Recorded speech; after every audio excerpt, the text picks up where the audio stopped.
Sorry, मैं तुम्हें नहीं बता सकती। क्यों? ज़ैनब कुछ नहीं कहती और दूसरे रूम में चली जाती है।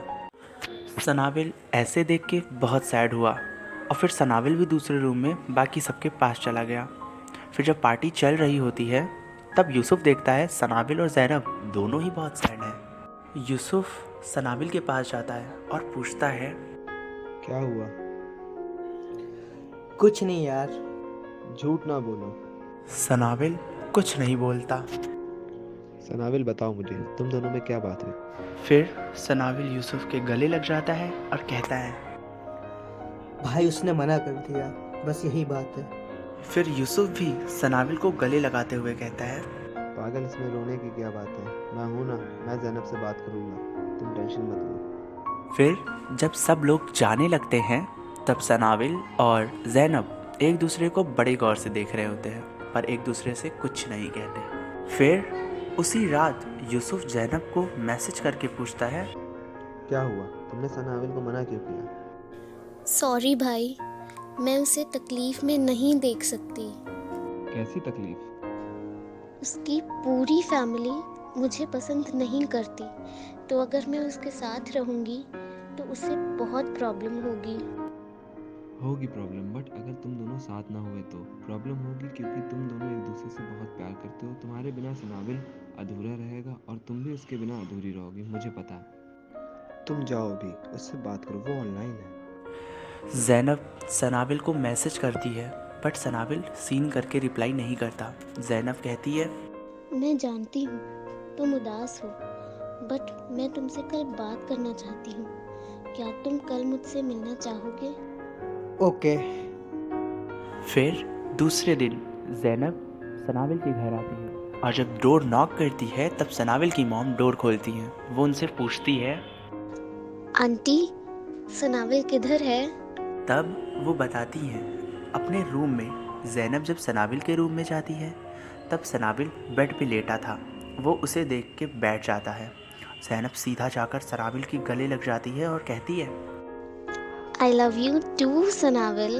सनाविल ये सुन के बहुत खुश हो जाता है और वो ज़ैनब को बहुत ज़ोर से हक कर लेता है। दोनों बहुत ज़्यादा उस समय खुश थे। फिर दोनों के बीच मोहब्बत और बढ़ने लगी थी। व्हाट्सएप की बातें तब तक ख़त्म नहीं होती जब तक फ़ोन की चार्जिंग ख़त्म ना हो जाए। वॉच में टाइम कितना भी हो रहा हो, बट उनकी बातें ख़त्म होने का नाम ही ना लेती। रात को शुरू हुई बात सुबह ख़त्म होती और जब भी ये दोनों एक साथ होते मस्ती भी बहुत करते थे। इन्हें देख लोग भी कहने लगे थे कितने अच्छे लगते हैं दोनों एक साथ। एक बार सनाविल और ज़ैनब साथ थे और सनाविल ज़ैनब की बात गौर से नहीं सुन रहा था। वो फ़ोन यूज़ कर रहा था। तब ज़ैनब कहती, तुम मेरी बात क्यों नहीं सुन रहे हो? यार मैं कान से सुनता हूँ, आँख से थोड़ी ना सुनता हूँ। गुस्से में ज़ैनब सनाविल की टी शर्ट के अंदर चली जाती है और जब अपना फेस बाहर निकालती है तब सनाविल कहता है, अरे ये क्या कर रही हो? अब सुनो। सनाविल उसे कस के पकड़ लेता है। छोड़ो मुझे। अब तो नहीं निकल पाओगी। उसी समय सनाविल की मॉम ज़ैनब को आवाज़ देती है, सनाविल छोड़ो, मॉम देख लेंगी। तो मम्मी को देखने दो, जब मम्मी पूछेंगे मैं कह दूंगा तुमने शुरू किया था, मैंने तो कुछ नहीं शुरू किया। ज़ैनब फिर सनाविल को गुदगुदी करके निकल जाती है। तुम हार गए। दोनों की लाइफ अच्छी चल रही थी। तब आता है प्रख्यात। प्रख्यात पहले दिन जब कॉलेज में आता है तब उसकी मुलाकात होती है ज़ैनब से। वो उससे पूछता है, एक्सक्यूज मी मिस, क्या आप बता सकते हैं बीएससी फर्स्ट ईयर की क्लास की तरह? हाँ, चलो मेरे साथ। जूलॉजी की क्लास का वक्त भी हो रहा है। मैं भी बीएससी फर्स्ट ईयर में हूँ। प्रख्यात फिर क्लास में ज़ैनब के साथ बैठ जाता है। सनाविल उस दिन भी देर से आया था और जैसे ही क्लास में आया वो प्रख्यात को ज़ैनब के साथ देखता है। सनाविल इस बात को इग्नोर कर देता है और फिर कुछ दिनों में ही प्रख्यात ज़ैनब का अच्छा दोस्त भी बन जाता है। ज़ैनब और प्रख्यात से व्हाट्सएप पे भी बातें करने लगी थी, बट सनाविल को ये बिल्कुल नहीं पसंद था। सनाविल को प्रख्यात बिल्कुल पसंद ही नहीं था। क्योंकि सनाबिल को शक था कि प्रख्यात जैनब को प्यार करता है। ज़ैनब, तुम थोड़ा दूर रहो प्रख्यात से, मुझे वो बिल्कुल नहीं समझ में आता। और मुझे तो शक भी है कि वो तुमसे प्यार करता है। फ्रेंड है वो। फिर दूसरे दिन यूसुफ का कॉल सनाबिल के पास आता है और वो सनाबिल से पूछता है कि क्या हाल है आपके रिलेशन का? सब बढ़िया चल रहा है भाई, बट एक प्रॉब्लम आ रही है। मुझे वो लड़का जो भी आया है प्रख्यात, मुझे ठीक नहीं लग रहा। मुझे उस पर शक है क्योंकि मुझे लग रहा है वो ज़ैनब से प्यार करता है। गायब कर दे उसे। नहीं यार, तुम अपनी जीएफ पे भरोसा करो। मुझे उस पर पूरा भरोसा है भाई, बट मुझे उस लड़के पे भरोसा नहीं है ना, बात तो ये है। छोड़ो, जो होगा देखा जाएगा। फिर अगले दिन सनाबिल जैनब को कॉल करता है और पूछता है कि आज हम सारे दोस्त मूवी देखने चाह रहे हैं, क्या तुम साथ में चलोगी? जैनब मना कर देती है क्योंकि उसे बाहर जाना था काम से। कोई बात नहीं, बट अगर तुम फ्री हो जाना तो आ जाना, हम सब तो इंतजार करेंगे। Take care. सनाबिल जब मूवी देख रहा था तो यूसुफ का कॉल सनाबिल के पास आता है और वो सनाबिल से कहता है, तुम कहाँ हो सनाबिल? मैं तो अभी मूवी देख रहा हूँ। जैनब मेरे सामने मॉल में गई थी तो मुझे लगा तुम भी गए होगे। नहीं यार। सनाबिल ये सुन के कॉल कट कर देता है। फिर सनाबिल जैनब को कॉल करता है बट वो रिसीव ही नहीं करती। फिर सनाबिल यूसुफ को कॉल करता है और कहता है, भाई आप अगर ज़ैनब के पास हो तो क्या आप मेरी उससे बात करा सकते हो? मैं अभी मॉल में हूँ, शॉपिंग कर रहा हूँ, बट मैं जाके देखता हूँ जैनब कहाँ गई है। जब यूसुफ सेकंड फ्लोर पर जाता है तो वो देखता है प्रख्यात और जैनब साथ में बातें कर रहे थे। यूसुफ सनाबिल को बताता है और सनाबिल कहता है, चलो कोई बात नहीं, बाद में बात कर लेंगे उससे, हटाओ फिर। फिर कुछ टाइम बाद यूसुफ सनाबिल से कहता है, दोनों अब अलग हुए हैं, तुम बात करोगे जैनब से? नहीं भाई, बाद में बात करूँगा। सनाबिल घर जाके जैनब को कॉल करता है और पूछता है, आज तुम कहाँ गई थी? शॉपिंग पे गई थी। प्रख्यात के साथ? नहीं। झूठ ना बोलो, मुझे पता आज तुम काफ़ी देर तक प्रख्यात के साथ मॉल में थी। मुझे बुरा इस बात का लगा कि तुम्हारे पास वक्त नहीं था हमारे साथ जाने का। ऐसा नहीं है, वो मुझे वहाँ अचानक मिल गया था। वो तुम्हें अचानक मिला और तुम लोग काफ़ी देर तक साथ घूमते रहे। ये कौन सा बहाना हुआ? अगर तुम्हें ट्रस्ट नहीं है तो कोई बात नहीं। सनाबिल ये सुन के कॉल कट कर देता है। फिर कुछ टाइम बाद यूसुफ सनाबिल से कहता है, बहुत घूम रहे हो? नहीं तो, मैं तो 2 दिन से घर में ही हूँ। झूठ ना बोलो, कल प्रज्ञात की बर्थडे थी और तुम वहीं थे, मुझे पता है।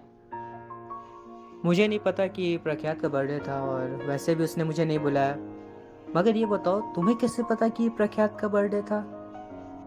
जैनब का स्टेटस देखो व्हाट्सएप पे। मुझे तो ज़ैनब का स्टेटस शो नहीं हुआ। फिर सनाबिल जैनब को कॉल करता है और कहता है, ज़ैनब, कल तुम प्रख्यात के बर्थडे में गई थी, सॉरी। मगर तुमने मुझसे स्टेटस क्यों हाइड किया अपना? मुझे पता था कि तुम लड़ोगे, कि क्यों गई। उसने मुझे नहीं बुलाया, मगर उसने तुम्हें बुलाया। वो मुझे लेने आ गया था और मेरी कुछ फीमेल फ्रेंड्स भी थी, सब जिद करके ले गई। तो तुम उन्हें मना नहीं कर पाई। सॉरी। और कितना झूठ बोलोगी यार? जैनब रोने लगती है और फ़ोन कट कर देती है। उसे बुरा लग रहा था कि सनाबिल उस पर ट्रस्ट ही नहीं करता है। फिर वहाँ जैनब की बहन आलिया आ गई। वो जैनब को रोता देख पूछती है, अप्पी रो नहीं, वो आपसे बहुत प्यार करते, बस थोड़ा गुस्सा है वो। तो जैनब उसे पूरी बात बता देती है। अरे अप्पी, वो प्यार है, वो शक थोड़ी नहीं है। आप उनसे एक बार मिलो तो अप्पी। फिर जैनब के पास यूसुफ का कॉल आता है और वो कहता है, जैनब क्या हुआ, भाई को भूल गई क्या? ऐसा नहीं है भाई। और फिर वो सारी बातें उसे भी बता देती है। एक काम करो, तुम दोनों आज मुझे पार्क में मिलो। मैं वहाँ से नाविल को बुला लूँगा, तुम दोनों मिल के अपना मैटर सॉल्व कर लेना। फिर जब जैनब और आलिया पार्क आते हैं, वो देखते हैं सनाविल एलिशा के साथ वहाँ खड़ा है। आलिया पूछती है, अबे ये भाई वहाँ किसके साथ खड़े हैं? फ्रेंड है वो। आलिया थोड़ा आगे जाके उनकी सारी बातें सुन लेती है और जैनब से आकर कहती है, अबे वो तो कहीं घूमने जाने का प्लान कर रहे हैं। जैनब सनाविल को कॉल करती है, पर सनाविल उसकी कॉल कट कर देता है। फिर जैनब यूसुफ को कॉल करती है और कहती है, भाई अब किधर हैं? बस पहुँच गए। फिर पीछे से प्रख्यात आता है और जैनब से कहता है, अबे तुम यहाँ कैसे? हाँ, वो बहन के साथ आई थी यहाँ। फिर उसी समय सनाविल की नज़र जैनब के ऊपर चली जाती है। वो उसे देख के गुस्सा हो जाता है क्योंकि उसे लग रहा था वो प्रख्यात के साथ आई है। फिर वो बिना कुछ कहे चला जाता है। फिर जब शाम को जैनब सनाविल को कॉल करती है, तब सनाविल कहता है, देखो, तुम प्रख्यात के साथ रहो। अगर तुम्हें उसके साथ हर जगह ही जाना है तो तुम प्रख्यात के साथ रहो। बस बहुत हुआ, अब मैं और एक्सप्लेन नहीं कर पाऊंगी। वाह, आप भी तो अलीशा के साथ खड़े थे। उसे एक ज़रूरी काम था। है पार्टी रिलेटेड। सॉरी, बट मैं तुम्हें वो बात नहीं बता सकता। सॉरी, अब मैं और ऐसे रिलेशनशिप में नहीं रह सकती। और वो कॉल कट कर देती है और सनाविल को हर जगह से ब्लॉक कर देती है। सनाविल भी गुस्से में आ गया था, वो भी जैनब को ब्लॉक कर देता है। फिर यूसुफ आता है सनाविल के पास और कहता है, मुझे सब पता है। अच्छा हुआ तुम दोनों अलग हो गए, मुझे जैनब पे पहले ही से शक था। और फिर वो ऐसी ही बातें जाकर जैनब से भी कहता है। मुझे नहीं पता था सनाविल तुम्हारे साथ धोखा करेगा। और फिर वो उसे समझाकर बाहर जाता है। और फिर यूसुफ प्रख्यात को फ़ोन करता है और कहता है, तुम्हारा काम खत्म हुआ, शुक्रिया, और अब मैं तुम्हारा कर्जा भी माफ़ करता हूँ। फिर यहाँ पता चलता है कि यूसुफ ने ही जैनब के पास प्रख्यात को भेजा था और उसी ने जानबूझकर सनाविल को कॉल करके बताया भी था। यूसुफ ही था जिसने एलिशा को पार्क में सनाविल के पास बहाने से भेजा था। वो भी यूसुफ ही था जिसने प्रख्यात को जैनब के पास भेजा ताकि पार्क में दोनों एक दूसरे को देखकर अपना अपना ट्रस्ट खो दे और धीरे धीरे अलग हो जाए। जैनब से तो मैं उस दिन से प्यार कर रहा हूँ जब से मैंने जैनब को देखा, लेकिन फिर मैंने देखा सनाविल के दिल में जैनब की फीलिंग। फिर मैंने एक प्लान सोचा, क्यों ना जैनब और सनाविल को एक किया जाए और दोनों को एक करके फिर मैं जुदा करूँगा, जिससे एक तीर से दो निशाना होगा। इसीलिए मैंने पहले जैनब का ट्रस्ट जीता और फिर उसको सनाविल के साथ जोड़ दिया, और उसके बाद उन दोनों को मैंने अलग किया, उन दोनों के बीच गलतफहमियाँ डाली, जिसकी वजह से जैनब के दिल में सनाविल की कोई फीलिंग नहीं है और सनाविल के साथ मेरा बदला भी पूरा हुआ। और अब जैनब सिर्फ मेरी है और मेरी ही होगी।